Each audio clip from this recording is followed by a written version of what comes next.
I don't mind hard work when there's no definite goal of any kind. Miss Fairfax.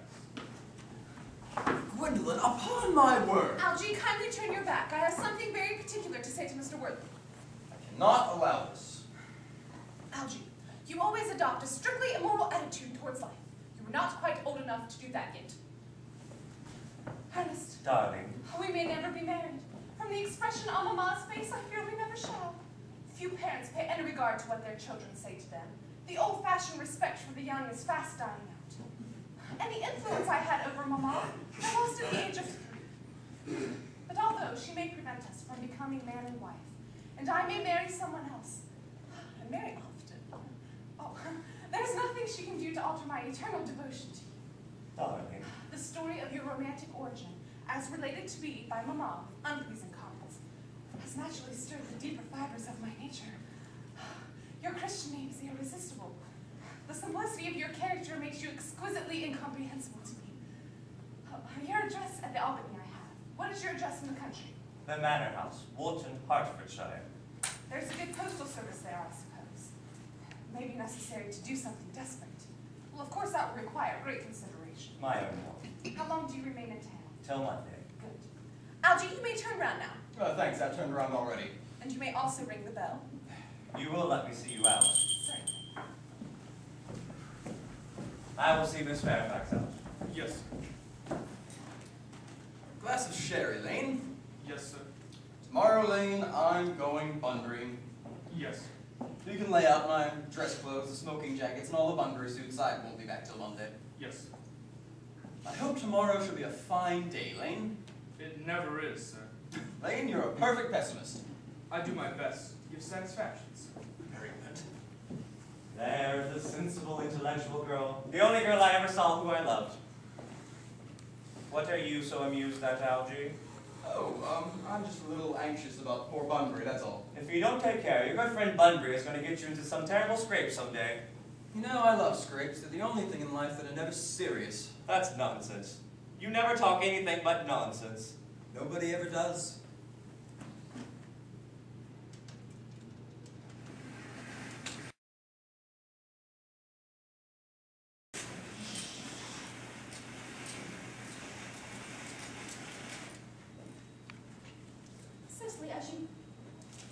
Cecily!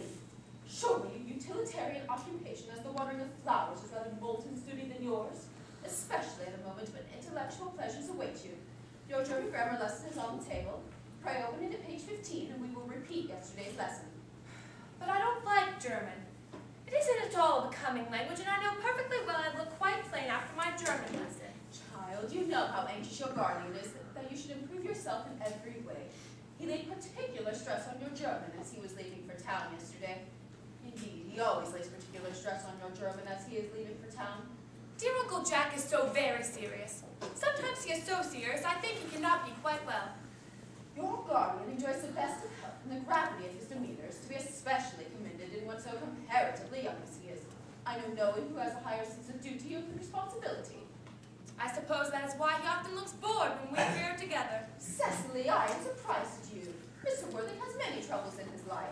Idle merriment and triviality would be out of place in his conversation.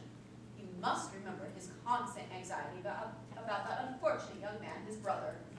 I wish Uncle Jack would allow that unfortunate young man, his brother, to come down here sometimes. We might have a good influence over him, Miss Prism. I know you certainly would. You know German and geology and things of that kind influence a man very much. I do not believe that even I could produce an effect on a character whose by his own brother's admission is irretrievably weak and vacillating. Indeed, I do not believe I would desire to reclaim him.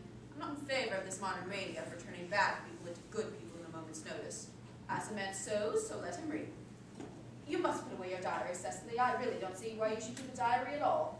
I keep a diary in order to enter the wonderful secrets of my life. If I didn't write them down, I should probably forget all about them. Memory, my dear Cecily, is the diary we all carry about with us. Yes, but it usually chronicles the things that haven't happened and couldn't possibly have happened.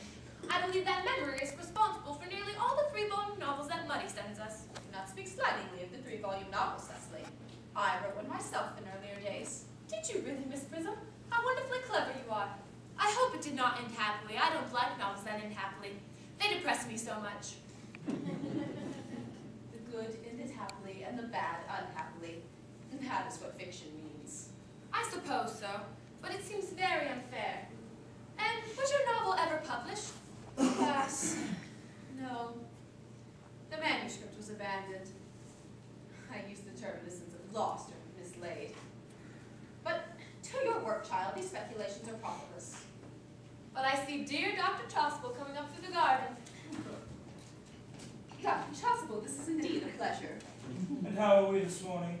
Miss Prism, I trust you are well. Miss Prism has just been complaining of a slight headache. I think it would do her so much good to go on a short stroll with you in the park, Dr. Chasuble. Cecily, I have not mentioned anything about a headache. No, dear Miss Prism, I know that, but I felt instinctively that you had a headache. Indeed, I was thinking about that and not about my German lesson when the rector came in. I hope, Cecily, you were not inattentive. Oh, I am afraid I am. That is strange. Were I fortunate enough to be Miss Prism's pupil, I would hang upon her lips. I spoke metaphorically. My metaphor was drawn from bees. Dear Mr. Worthing, I suppose, has not returned from town yet. We do not expect him back to Monday afternoon. Ah, yes. He enjoys spending his Sundays in London. He is not one whose sole aim is enjoyment, as by all accounts an unfortunate young man his brother seems to be. But I will not disturb Egeria and her pupil any longer. Egeria. My name is Leticia, Doctor. A classical illusion, drawn from the pagan authors. I shall see you both no doubt at evensong. I think, dear Doctor, I will have a stroll with you. I find I have a headache after all, and a walk may do it good. With pleasure, Miss Prism, with pleasure. We may go as far as the schools and back. And that would be delightful. Cecily, you will read your political economy in my absence. You may omit the chapter on the fall of the rupee. It is somewhat too sensational. Even these metallic problems have their melodramatic side.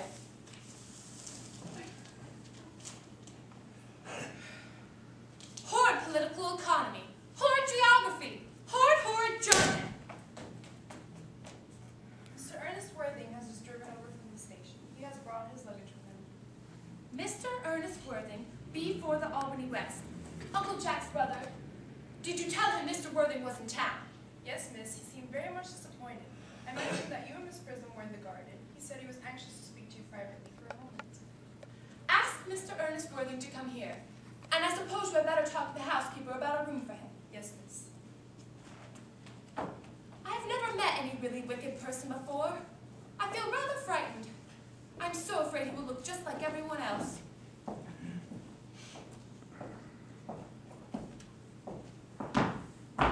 He does. Ah, you must be my little cousin Cecily, I'm sure.